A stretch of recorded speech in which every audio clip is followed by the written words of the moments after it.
Hi guys, it's Sue Fiberchick here. I hope you guys are doing good. I hope you had a good week. Today we are going to discuss doctors and the diagnosis and the treatment of fibromyalgia. I've been hearing a lot about people who are just newly diagnosed or feel that they might have fibromyalgia or have been discussing it with their primary care doctor, and their primary care doctor really isn't very well versed in it and didn't really refer them. But a lot of you are asking what doctor typically diagnoses fibromyalgia. The answer to that would be a rheumatologist. Some primary care doctors I find are now giving the diagnosis, and really that's not really the way to go. That's not who you want to diagnose you. It's a rheumatologist. So if you are discussing it with your primary care doctor, if you need a referral, ask them for a referral for a good rheumatologist. Also, do your research online. Once you get a name of a doctor for any doctor, always check the reviews and make sure that they are a reputable doctor, because unfortunately there are some that aren't great and really don't give you the good information and support and knowledge that you need. So I would definitely do that. So you see a rheumatologist, you get diagnosed. Now what? So typically a rheumatologist will diagnose you, but they will not treat the fibromyalgia or the symptoms. So from there, you would typically see a pain management doctor. I've been seeing pain management doctors for many years now, at least 10 years now. I actually used to work for a large medical practice that had every specialist under the sun until I just got so sick I couldn't hold on anymore, and unfortunately I wasn't able to stay there, which it's so sad. I miss it terribly. I wish that I can do that again. Maybe one day, we'll see. But anyway, so not only do I have the experience of going through the process of all this, and again, I have a lot of experience. I've been through it all for many years now, but I also have the back end knowledge of it, the knowledge on the medical side, as far as the doctors and the formation and the steps of what you should do and different options. So you're diagnosed by a rheumatologist, then you are seeing pain management. Really, God, it's a lot. So I see a pain management doctor to oversee all my pain, all my issues. I not only have pain, as you know, like I have malaise. If you look it up, it just means you just feel terrible is really what it is. I always like to describe it as flu-like symptoms when somebody asks me what it feels like. So I don't know if you feel the same way, but especially in this heat, I find the heat and humidity make that so much worse. And the cold weather makes my pain worse, but the heat just makes my overall feeling just very terrible. So typically you would be seeing a pain management doctor on a monthly basis if you're on medication, especially if you're on pain medication. And luckily they have telehealth appointments now, so I just have to go in person once every 3 months to do a urine sample, because if you're on pain medication, they have to do a urine specimen to make sure that you're not abusing medications or you're not taking anything that you're not supposed to. You do sign a contract when you start pain management that says that you are going to take whatever you're prescribed, and you're not going to take anything else other than those medications, and you're only going to take the prescribed dosages. Unfortunately, we have to do that because, as you know, people abuse medications, which is so sad. But so that's just what we have to do with that. Some people, I hear some people saying, medication not over the counter, prescribed medications are poison and they make you feel worse, and I'm not taking them. I would never take them, and I just exercise a lot and I eat right and I feel great. And you know what? That's awesome.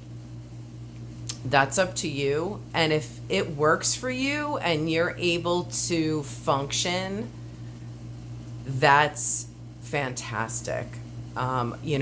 Many years ago, I knowing what I know now, I have had fibromyalgia my whole adult life, probably starting in my teens. It was manageable. We all have to remember that it's different for every person. And the most important thing to remember is everybody's severities are different. Everybody's symptoms are different. So what works for you certainly may not work for anybody else. I can honestly tell you that if I didn't take the medications that I'm taking now, I would 100% be bedridden, which I have been before. And do I want to be taking all these medications every day? Absolutely not. I'm only taking them because they're absolutely necessary for my quality of life and in order for me to not be bedridden. So you do what's best for you, but see your doctors. Do your research. When you find out that you are diagnosed with fibromyalgia, even if you suspect that that's what you have before your formal diagnosis, do a lot of research, but go on reputable websites. I know when I first heard the word, I never even heard about it, and it was very new to me. And I'm the type, though, that once I hear that I might have something, I am going to research every possible thing about it. I'm going to spend hours researching. I want to know what it is, what information they have on it as far as why, which, as we all know, they usually don't really know very much about that. But also the different treatments, the different medications that work, all the different holistic treatments. So I strongly suggest you doing that. So once you go to pain management, they will go through some treatments, hopefully, if they're good pain management doctors. I'm very lucky. I live in Connecticut. I used to live in New York, and we have fantastic doctors here that know a lot about fibromyalgia. They have a lot of empathy for us struggling with it. I'm sorry, as you know, I have fibro brain, so my speaking isn't great. But they have a lot of knowledge. They have a lot of treatments and options available to try to make your quality of life better, which really, that's really what we're trying to do.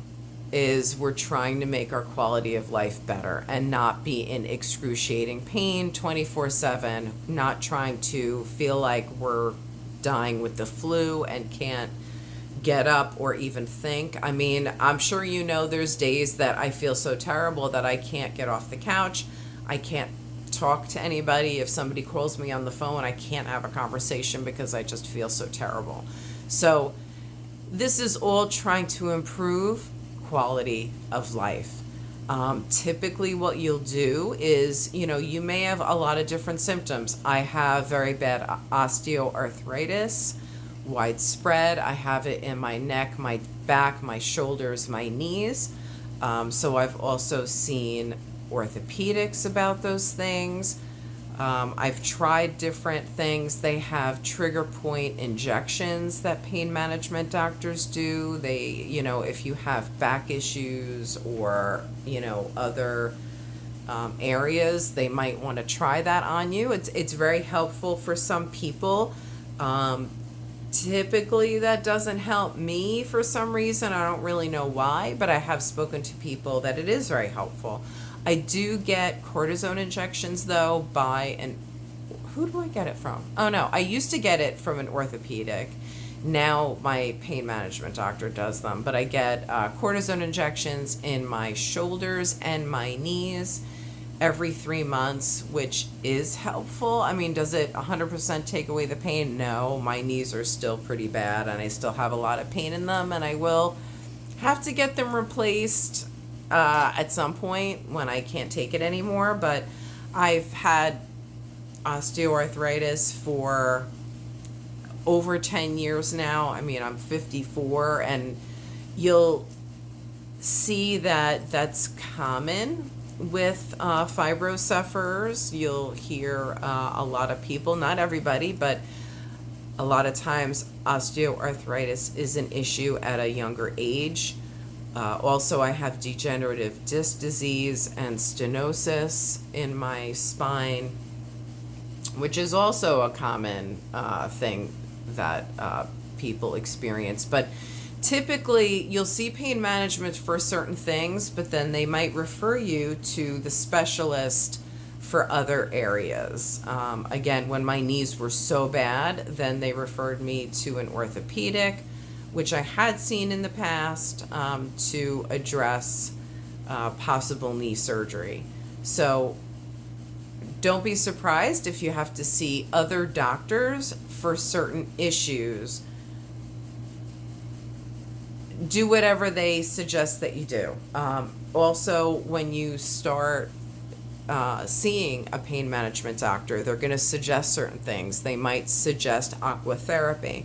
Try it. They might suggest physical therapy. Try it.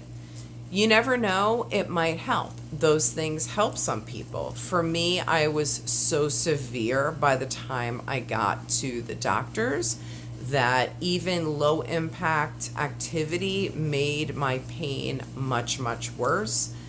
And unfortunately, those things did not help.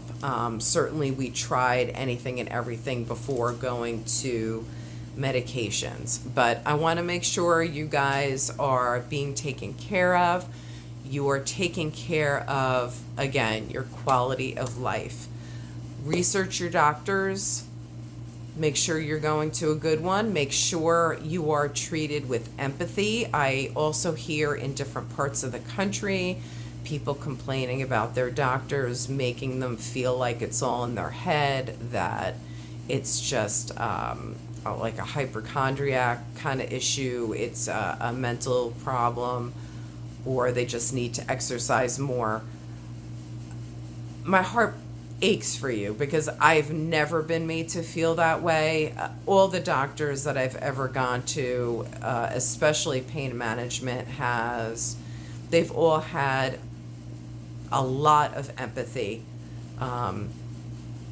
They certainly believe me. They know everything I'm saying is real, and they're trying to help me the best they can with the research that we have now. Hopefully more research will be done, more treatment, medications, answers will be done. But until then, make sure you get a good doctor that you have great communication with. I know I have excellent communication with my doctors. They listen to me. Anything I want to try, they'll try it. And anything they suggest for me, we'll have a discussion about it, and we'll see if it's something that I'm able to do. So I'm here for you. If I could just help one person, it's worth it to me. And make sure you get the support you need. Also, mental health, very important with quality of life.